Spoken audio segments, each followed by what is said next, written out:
जय देवभूमि उत्तराखंड। दर्शकों, आज का मेरा टॉपिक है लोग क्या कहेंगे। हम सब सोचते हैं, मैं भी सोचती हूँ, आप भी सोचते होंगे कि अरे हम ऐसा करेंगे तो लोग क्या कहेंगे, हम वैसा करेंगे तो लोग क्या कहेंगे। पता है, इस दुनिया में दो टाइप के लोग होते हैं।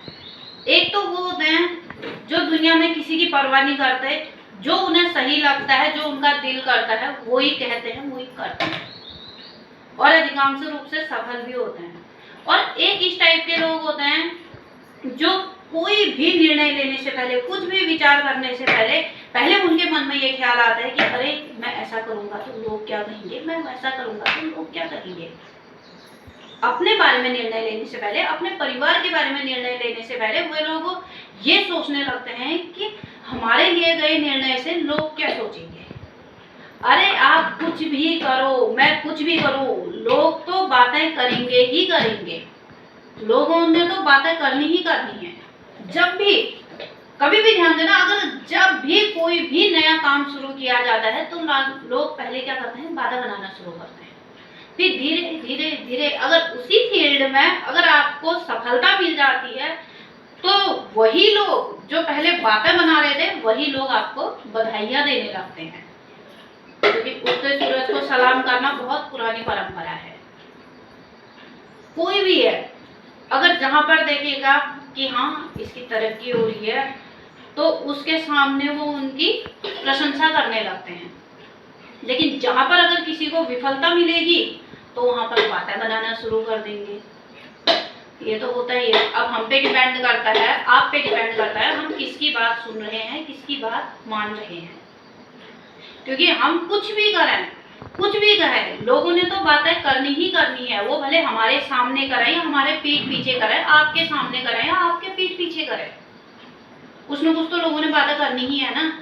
क्योंकि आज के दौर में कोई भी इंसान अपने दुख से उतना दुखी नहीं है जितना कि दूसरे के सुख से या दूसरे की खुशी से दुखी है।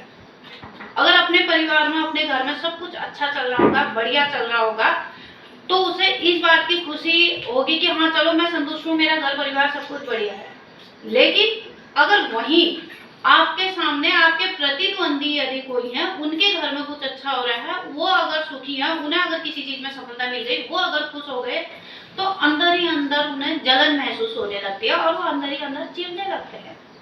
तो वो इस बात से दुखी हो जाते हैं कि अरे वो इतना खुश कैसे है, तो बातें बनाना शुरू कर देते हैं।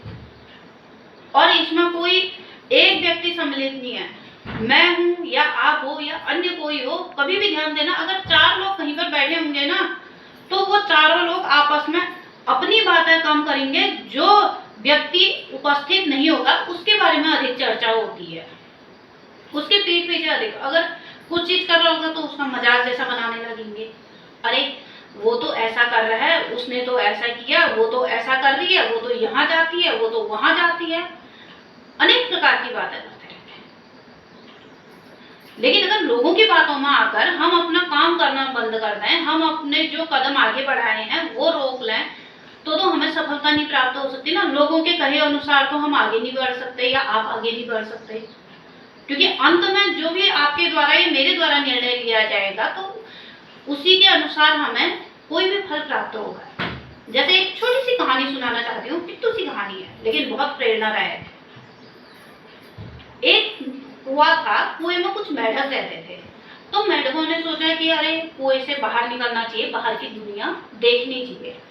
तो कुछ मेढकों ने कोशिश की, दीवार पर चढ़े चढ़े और नीचे से कुछ लोग क्या करे, अरे ये हम लोगों से नहीं हो पाएगा, हम लोग ऊपर नहीं चढ़ सकते हैं, नीचे उतर जाओ, नहीं चढ़ पाओगे, तुम गिर जाओगे। तो कितने लोगों ने क्या किया, कितने मेढकों ने वापस आ गए। उन्होंने सोचा हम नहीं जा पाएंगे। लेकिन उनमें से एक मेढक था, वो बहरा था, उसे कुछ सुनाई नहीं देता था। बस वो तो अपने लगन में, अपने लक्ष्य में आगे बढ़ते रहा, बढ़ते रहा, बढ़ते रहा और कुएं से बाहर निकल गया। बाकी के कुएं के मेढक कुएं में ही रह गए। जिसने किसी की बात नहीं सुनी वो कुएं से बाहर आके अपने लक्ष्य को उसने प्राप्त कर लिया और बाहर की दुनिया देखी। लेकिन इसका मतलब ये भी नहीं है कि टोटल बहरे हो जाओ, किसी की बात ना सुनो। लेकिन ये निर्णय लेना आवश्यक है कि किसकी बात सुननी चाहिए और किसकी नहीं सुननी चाहिए। इसका बहुत सुंदर उदाहरण है महाभारत के विषय में। मैं हूं या आप हो, सभी लोग जानते हैं। पुरानी पीढ़ी तो लगभग सभी जानते हैं, पुरानी पीढ़ी के सभी लोगों को पता है कि महाभारत क्या है, क्यों हुआ था, किस कारण हुआ था और उसका क्या परिणाम या कहें कि दुष्परिणाम निकले। और नई पीढ़ी जो है उन लोगों ने भी देखो कोरोना काल देखा है। कोरोना काल में महाभारत रामायण जैसे सीरियल टीवी में प्रसारित किए गए थे। कई लोगों ने टीवी में भी देखा, कई लोगों ने मोबाइल में भी देखा, तो उससे भी लोगों को जानकारी प्राप्त हुई। एक छोटी सी जानकारी मैं भी देना चाहती हूँ जो सभी लोग जानते हैं लेकिन ध्यान से हट जाता है। अब ये देखो जैसे अर्जुन है, अर्जुन के सारथी कौन बने थे? भगवान श्री कृष्ण, सभी को मालूम है। अर्जुन ने भगवान श्री कृष्ण की सारी बातें मानी महाभारत के युद्ध में, A to Z बातें। जैसे अगर कृष्ण भगवान ने कहा कि ऐसा करना है तो ऐसा करो, अर्जुन वैसा करना है तो वैसा करो, A to Z उनकी बात मानी, तो उन्हें धर्म युद्ध में, कुरुक्षेत्र के धर्म युद्ध में विजय प्राप्त की। और वहीं धर्मराज युधिष्ठिर, उन्होंने किसकी बात सुनी, किस समय सुनी? जब चौसर चल रहा था, चौसर क्रीड़ा चल रही थी, द्यूत क्रीड़ा चल रही थी, उस समय उन्होंने दुर्योधन की बातों में आकर, शकुनी की बातों में आकर क्या किया? पहले अपना राजपाट हार दिया। अपना राजपाट हारने के बाद अपने भाइयों को हार गए, फिर उसके बाद अपनी द्रौपदी को हार गए। तो ये सुनने का अंतर तो है ना। देखो युधिष्ठिर ने मामा शकुनी और दुर्योधन की बातों में आकर अपने राजपाट, अपने भाई और अपनी पत्नी तक को हार गए, जिसके परिणाम स्वरूप भविष्य में महाभारत का युद्ध हुआ। और अर्जुन ने भगवान श्री कृष्ण की बात मानी तो कुरुक्षेत्र के धर्म युद्ध में विजय प्राप्त किया। तो ये हम लोगों का निर्णय होना चाहिए, सोच समझ के हमने निर्णय करना चाहिए कि हमने किसकी बात सुननी है और किसकी बात नहीं सुननी।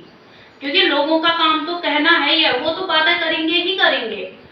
आप कुछ भी कर लो, कितना भी अच्छा कर लो, कोई अच्छा करेगा तब उसके बारे में भी बातें होंगी, कोई बुरा करेगा उसके बारे में भी बातें होंगी।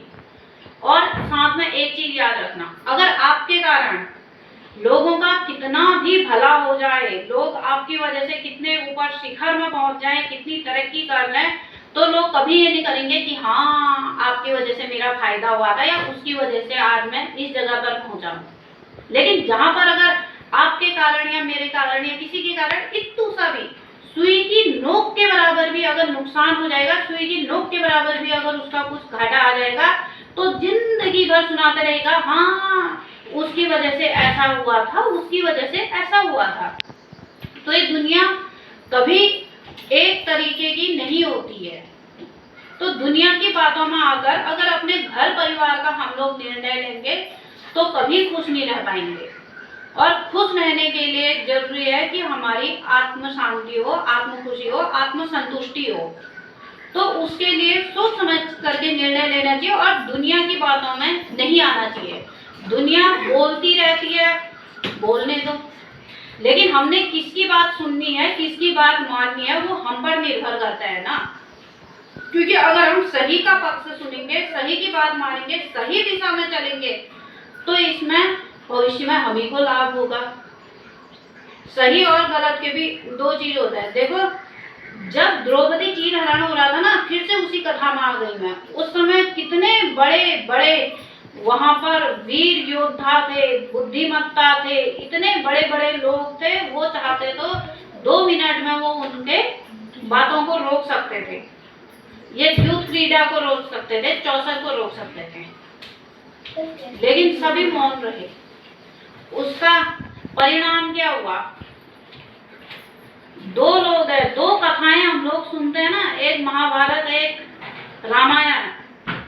महाभारत में एक भीष्म पितामह थे जिनका मैं बहुत सम्मान करती हूँ, बहुत अच्छी बात है, वो सबसे बड़े थे, पितामह के रूप में सब उन्हें मानते थे।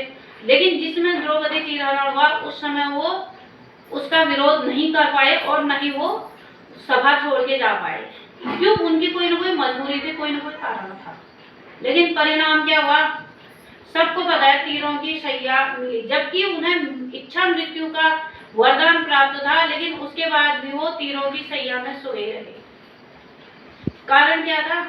कि उन्होंने जब जिसकी बात सुननी चाहिए थी, दुर्योधन की बात तो मजबूरी में वो सुनते रहते थे, लेकिन जब द्रौपदी ने आवाज लगाई तो द्रौपदी की बात उन्होंने अब सुनी नहीं सुनी, क्योंकि सुनने के लिए तो सबने सुना था, लेकिन एक कान से सुना दूसरे कान से निकाल दिया। शायद नहीं तो उसकी रक्षा के लिए वो सामने आते, और अगर भीष्म पितामह एक बार शायद आवाज उठाते तो उसमें किसी की हिम्मत नहीं होती कोई उनका विरोध कर सकता। और दूसरे थे जटायु। रामायण में सबको मालूम है, जब माता सीता का हरण करके रावण लंका की ओर ले जा रहा था तो उस समय क्या किया, जटायु ने रोकने का प्रयास किया। रोकने के प्रयास में उनके दोनों पंख काट के रावण ने फेंक दिए। वो मरना करना हालत में हो गया, लेकिन उसने जटायु ने फिर भी मृत्यु को टक्कर दी कि जब तक भगवान श्री राम नहीं आ जाते मैं नहीं मरूंगा। जब राम भगवान आए, उन्होंने सीता माता की करुण कथा सुनाई कि ऐसा ऐसा हुआ, और सीता को वहां ले गए, हम सबकी सीता माता को, कि रावण उठा के ले गया है। और उसके बाद उनकी मृत्यु कहाँ हुई, भगवान श्री राम की गोद में। तो हमारे कर्मों के अनुसार, हमारे सुनने के अनुसार हमें परिणाम को भुगतना पड़ता है। जैसे देखो, सीता माता की आवाज सुनी तो जटायु उनकी रक्षा सुरक्षा के लिए गए, उन्हें भगवान श्री राम की गोद मिली। भीष्म पितामह, उन्होंने द्रौपदी की चीख नहीं सुनी, उनके आंसू नहीं दिखाई दिए, तो उसकी वजह से उन्हें तीरों की सैया मिली। तो कहने का आशय ये है कि लोग दुनिया में चाहे कोई भी बात करे, कितनी भी बात करे, ये हम लोगों का निर्णय होना चाहिए, आप लोगों का निर्णय होना चाहिए कि हमने किसकी बात सुननी है, किसकी नहीं सुननी है। क्योंकि अंत में परिणाम व्यक्तिगत रूप से हर व्यक्ति को भुगतना पड़ता है। हम आज जो करेंगे उसका परिणाम हमें जरूरी नहीं है कि अभी मिले, हमें कल भी मिल सकता है, परसों भी मिल सकता है, भविष्य में कभी भी मिल सकता है। तो इसलिए जो लोग होते हैं वो तो बात करते रहते हैं, करते रहेंगे। ये परंपरा बहुत शुरू से, बहुत पहले से चली आ रही है। त्रेता युग में देखो सीता माता के बारे में क्या क्या बात की थी, कोई उनका मुंह रोक सका? नहीं रोक सका। सीता माता की बराबरी दुनिया में कोई नहीं कर सकता है, लेकिन लोगों की बातें भी कोई नहीं रोक सकता। तो लोग जो बात कर रहे हैं तो उसमें हमारा अपना निर्णय होता है कि हमने उनकी बातें सुननी है या नहीं सुननी। यदि आपको मेरी बातें कुछ समझ में आ रही हैं, कुछ आपको लग रहा है कि हाँ हमने अपने जीवन के निर्णय अपने अनुसार लेने चाहिए और लोगों की बातों में ना आकर लोगों को इतना किसके विषय में ध्यान देना है, किसके विषय में ध्यान नहीं देना है, इसके बारे में गहनता से सोच विचार कर निर्णय लेने की आवश्यकता है। तो यदि आप लोगों को मेरी बात सही लगी हो तो कृपया करके मेरी वीडियो को अधिक से अधिक लोगों तक पहुंचाएं और लोगों के सही बातों को सुनकर सही बातों का ही पक्ष लेना चाहिए और सही के पक्ष में ही रहकर सही निर्णय लेते हुए सही जीवन जीने का प्रयास करना चाहिए। तो कोई भी लोगों की बातों में आकर अपने घर परिवार को तोड़ने से अच्छा है कि अपने विवेक से निर्णय लो, अपनी बुद्धि से निर्णय लो और अपने बच्चों का भविष्य उज्जवल बनाएं। वीडियो पूरी देखने और सुनने वालों को धन्यवाद। जिसने भूमिलतापुरा यूट्यूब चैनल को सब्सक्राइब कर रखा है उनका भी धन्यवाद। जिन्होंने नहीं किया है कृपया सब्सक्राइब कर दें और अन्य लोगों से भी करवा दें। मेरी बातें सुनने के लिए बहुत बहुत धन्यवाद।